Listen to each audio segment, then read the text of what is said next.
नमस्कार, श्री स्वामी समर्थ. वैशालीज किचन मध्ये तुमचं खूप खूप स्वागत आहे. चला तर मग आता आपल्या रेसिपीला सुरुवात करूया. इथे बघा बासमती राईस घेतलाय आपण. इथे पुलावासाठी असा बासमती राईस घेतला की पुलाव खूप छान होतो.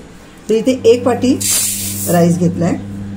इथे आता आपला तांदूळ छान स्वच्छ धुतलं गेलेलं आहे. आता आपण हे अर्धा तास भिजत ठेवूया. ते आपण 2 चमचे तूप घेतलेलं आहे. तुपाऐवजी तेल घेतलं तरीही चालेल.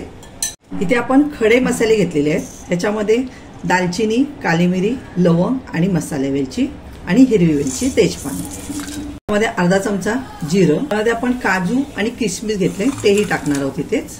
इथे आपल्याला हलकेसे थोडेसे भाजून घ्यायचे, जास्त लाल करायचे नाहीये, कारण आपल्याला कलर चेंज करायचा नाही. आपल्याला पुलाव जो आपला आहे तो आपल्याला व्हाईट दिसायला पाहिजे, व्हाईटच व्हायला पाहिजे, म्हणून हे आपण जास्त लाल करणार नाहीत. इथे बघा छान फुलले गेले, हलका कलर आलेला आहे. त्यानंतर आता आपण याच्यामध्ये इथे एक कांदा घेतलाय, तो असा ह्या रीतीने मी चिरलेला आहे बारीक उभा, तो टाकूया. पुलावाला आपल्या तिखटपणा येण्यासाठी इथे 2 हिरव्या मिरच्या घेतल्या कट करून, त्या टाकूया. अर्धा चमचा अद्रक लसूण पेस्ट. इथे बघा आपण कांदा जास्त लाल करायचा नाहीये.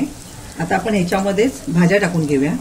इथे फ्रेश मटर घेतले अर्धी वाटी, गाजर याप्रमाणे कट करून घेतले, बीन्स.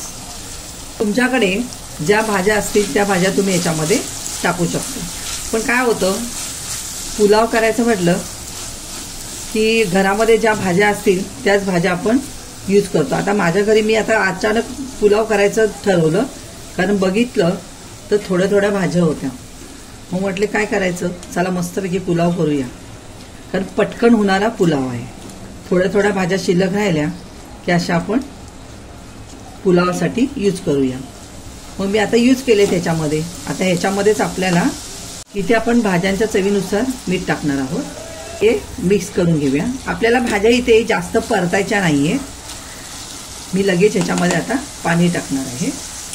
मी इथे ह्या वाटीने तांदूळ मोजून घेतले होते. 1 वाटी तांदूळ घेतले होते बासमती, तर त्याच वाटीने आपल्याला पाणी टाकायचंय. तर हा 1 वाटी पाणी ह्याच्यामध्ये गेलं. दुसरी वाटी पाणी टाकताना थोडंसं मी कमी टाकलंय. सर्व मिक्स केलं आणि आता आपल्याला एक छान अशी उकळ येऊ द्यायची. इथे आपण पाव चमचा लिंबूचा रस टाकणार आहोत. इथे आपण जे तांदूळ भिजत ठेवले होते अर्धा तास, ते मी काढून घेतले. त्याच्यामध्ये अजिबात पाणी नाही, मी चाळणीमध्ये काढून घेतले. आता आपण हे तांदूळ टाकून घेऊया. आता हे आपण हलक्या हाताने सर्व मिक्स करून घेऊया आणि थोडंसं मोठं गॅस ठेवून आपल्याला एक मिनिट आपल्याला उकळ काढून घ्यायची आहे. मी इथे झाकण ठेवलंय. आता आपण उकळ आली का बघूया. मस्त उकळ आलेली आहे. आपल्याला परत फक्त हलक्या हाताने हे हलवून घ्यायचे आहे आणि आता गॅसची फ्लेम पूर्ण बारीक आणि झाकण ठेवून द्यायचं. एक 5 ते 7 मिनिटांनी आपण आपलं भात बघूया. इथे आता आपली 5 मिनिटं झालेली आहेत. आपण झाकण उघडून बघूया. हे बघा पाणी अजून आहे. हे बघा अजून पाणी आहे, म्हणजे अजून आपल्याला थोडा वेळ लागेल याच्यामध्ये.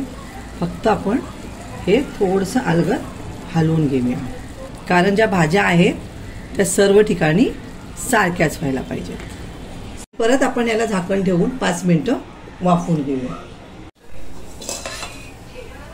इथे आता आपला भात तयार झालेला आहे. बघा जेव्हा हे तांदूळ असे वरती आलेले असतात म्हणजे आपला भात हा तयार झालेला आहे. आता आपण हे एक बाजूने काढायचं, मध्ये कधीही चम्मच घालायचं नाही असं, कारण आपला भात सुटण्याची शक्यता असते. तर आपण हे काढून घेऊया. तुम्ही ही रेसिपी घरी नक्की करून बघा आणि कशी झाली ते मला कमेंट बॉक्समध्ये लिहून सांगा. आणि तुम्हाला माझा व्हिडिओ आवडला असेल तर लाईक करा, शेअर करा, सबस्क्राईब करा. थँक्यू.